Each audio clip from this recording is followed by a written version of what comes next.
ഇന്ന് ഞാനിവിടെ ഉണ്ടാക്കുന്നത് മലബാറിലെ സ്പെഷ്യൽ സ്നാക്കായിട്ടുള്ള ഏലാഞ്ചിയാണ്.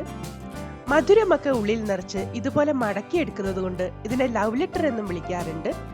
ഇഫ്താറിന് ഏറ്റവും ഒഴിച്ചുകൂടാനാവാത്ത വളരെ പെട്ടെന്ന് ഉണ്ടാക്കിയെടുക്കാൻ പറ്റുന്ന ഒരു വിഭവമാണ് ഏലാഞ്ചി. ഏലാഞ്ചി എങ്ങനെ ഉണ്ടാക്കുന്നതെന്ന് നോക്കാം. യമ്മി അടുക്കളയിലേക്ക് സ്വാഗതം.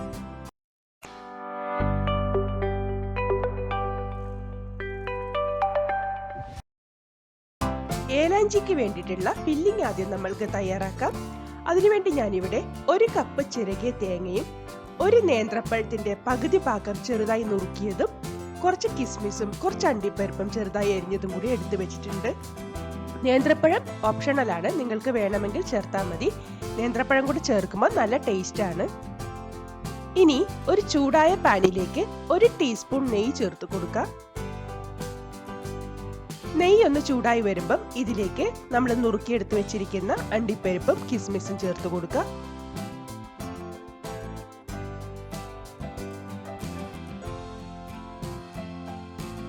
ഇത് ചെറുതായി ഒന്ന് വാട്ടിയെടുത്തതിന് ശേഷം നമ്മൾക്ക് ഇതിലേക്ക് അരിഞ്ഞു വെച്ചിരിക്കുന്ന നേന്ത്രപ്പഴം ചേർത്ത് കൊടുക്കുക.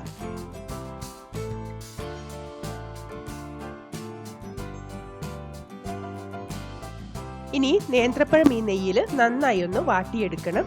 നേന്ത്രപ്പഴത്തിന്റെ കളറൊക്കെ മാറി നന്നായി വെന്ത് ഒരു മഞ്ഞ കളറായി വരുന്നത് വരെ നമ്മൾക്കൊന്ന് വഴറ്റി കൊടുക്കാം. ഒരുപാട് വെന്ത് കുഴഞ്ഞു പോവരുത്.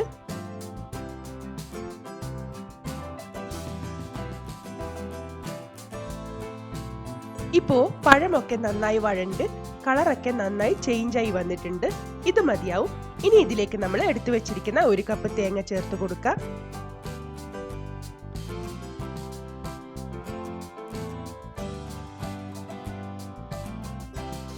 ഇനി ഇത് നന്നായി ഒന്ന് മിക്സ് ചെയ്തതിന് ശേഷം നമ്മൾക്ക് ഇതിലേക്ക് മധുരത്തിന് ആവശ്യമായി 2 ടേബിൾ സ്പൂൺ പഞ്ചസാര ചേർത്ത് കൊടുക്കാം.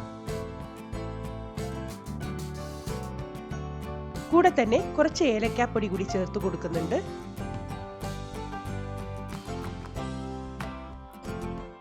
ഇനി ഈ പഞ്ചസാര ഒന്ന് അലിഞ്ഞു വരുന്നത് വരെ ചെറുതായി ഒന്ന് വഴറ്റി കൊടുക്കാം. തേങ്ങയുടെ കളർ ഒന്നും മാറിപ്പോവരുത്. ഇപ്പോ പഞ്ചസാരയൊക്കെ നന്നായി അലിഞ്ഞു വന്നിട്ടുണ്ട്. ഇത് മതിയാവും. ഇനി നമ്മൾക്ക് ഫ്ലെയിം ഓഫ് ചെയ്യാം. ഏലാഞ്ചിക്കുള്ള ഫില്ലിംഗ് ഇവിടെ റെഡി ആയിട്ടുണ്ട്. ഇത് നമ്മൾക്ക് ഇനി തണുക്കാനായി മാറ്റി വെക്കാം. ഫില്ലിംഗ് തണുക്കാൻ വെച്ച സമയം കൊണ്ട് നമ്മൾക്ക് ദോശയ്ക്കുള്ള ബാറ്റർ തയ്യാറാക്കാം. അതിനുവേണ്ടി ഒരു മിക്സി ജാറിലേക്ക് 1.5 കപ്പ് മൈദ ചേർത്ത് കൊടുക്കാം.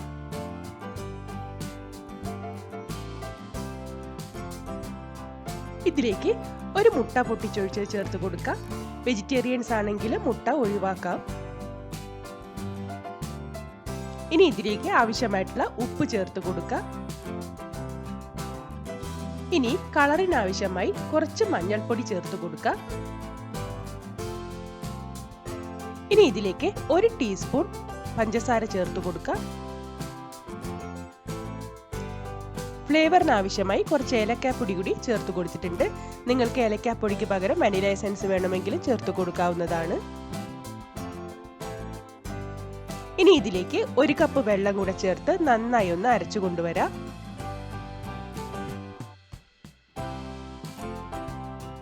അരച്ചു കൊണ്ടുവന്ന മാവ് നമ്മൾക്ക് ഈ ബൗളിലേക്ക് ഒഴിച്ചു കൊടുക്കാം.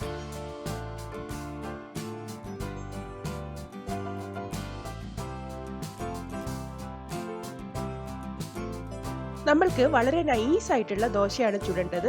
അപ്പൊ ഈ മാവിൽ കുറച്ചുകൂടി ഒന്ന് വെള്ളം ചേർത്ത് ഇത്തിരി കൂടി ഒന്ന് ലൂസാക്കി എടുക്കണം. ഈ ഒരു പരുവത്തിന് നല്ല ലൂസ് ആയിട്ടുള്ള ഒരു ബാറ്ററാണ് വേണ്ടത്. ഈ സമയത്ത് നിങ്ങൾക്ക് ഉപ്പുണ്ടോ എന്ന് ചെക്ക് ചെയ്ത് നോക്കാവുന്നതാണ്. ഏലാഞ്ചിക്കുള്ള മാവ് ഇവിടെ തയ്യാറായിട്ടുണ്ട്. ഇനി നമ്മൾക്ക് ദോശ ചുട്ടു തുടങ്ങാം. ഏലാഞ്ചി ഉണ്ടാക്കാനായി ഞാനിവിടെ ഒരു ദോശ പാൻ ചൂടാവാൻ വെച്ചിട്ടുണ്ട്. പാൻ ഒരിക്കലും ഓവർ ഹീറ്റ് ആവരുത്. ഒരു മീഡിയം ഹീറ്റ് ആവുമ്പോൾ തന്നെ നമ്മൾക്ക് മാവ് ഒഴിച്ചു കൊടുക്കാം.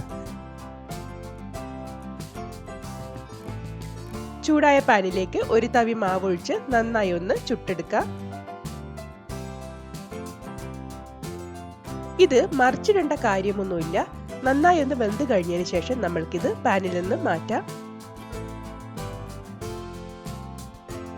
ഇതിലേക്ക് കുറച്ച് നെയ്യ് കൂടി ഞാൻ സ്പ്രെഡ് ചെയ്ത് കൊടുക്കുന്നുണ്ട്. നിങ്ങൾക്ക് വേണമെങ്കിൽ ചേർത്ത് കൊടുത്താൽ മതി. ഇപ്പോൾ ഒരു ദോശ ഇവിടെ തയ്യാറായിട്ടുണ്ട്. നമ്മൾക്ക് ഇതിനി പാനിൽ നിന്ന് മാറ്റിയെടുക്കാം. ആദ്യത്തെ ദോശ എടുത്ത ഉടനെ തന്നെ നമ്മൾക്ക് അടുത്ത ബാറ്റർ കൂടി ഒഴിച്ചു കൊടുക്കാം. നന്നായി ഒന്ന് പരത്തി ദോശ ചുട്ടെടുക്കുക. ഇത് വേവാൻ വെക്കുന്ന സമയം കൊണ്ട് നമ്മൾക്ക് ചുട്ടെടുത്ത് വെച്ചിരിക്കുന്ന ദോശ കൊണ്ട് ഏലാഞ്ചി ഉണ്ടാക്കാൻ തുടങ്ങാം. ദോശ ഒന്ന് തിരിച്ചിട്ടതിന് ശേഷം ഉൾഭാഗത്താണ് നമ്മൾ ഫില്ലിംഗ് വെച്ച് കൊടുക്കുന്നത്. ഞാനിവിടെ 2 ടീസ്പൂൺ ഫില്ലിംഗ് വെച്ച് കൊടുക്കുന്നുണ്ട്. അതിനുശേഷം നമ്മൾക്കിതൊന്ന് ഫോൾഡ് ചെയ്തെടുക്കാം. ഇതുപോലെ ഒന്ന് മടക്കി ഒന്ന് ഫോൾഡ് ചെയ്തതിന് ശേഷം 2 ഭാഗത്തു നിന്നും ഉള്ളിലേക്ക് മടക്കി കൊടുക്കുക. അങ്ങനെ ഫില്ലിംഗ് പിന്നെ പുറത്തേക്ക് പോവാതിരിക്കാനാണ് അങ്ങനെ ചെയ്യുന്നത്. പിന്നെ മടക്കിയെടുക്കുക. ഇത് ആദ്യത്തെ ഏലാഞ്ചി ഇവിടെ തയ്യാറായി കഴിഞ്ഞു. ഈ സമയം കൊണ്ട് നമ്മൾ രണ്ടാമത് ചുട്ട ദോശയും ഇവിടെ റെഡി ആയിട്ടുണ്ട്. ഇതിനി ദോശക്കല്ലിൽ നിന്ന് മാറ്റി കൊടുത്തതിന് ശേഷം അടുത്ത മാവ് ഒഴിച്ചു കൊടുക്കുക.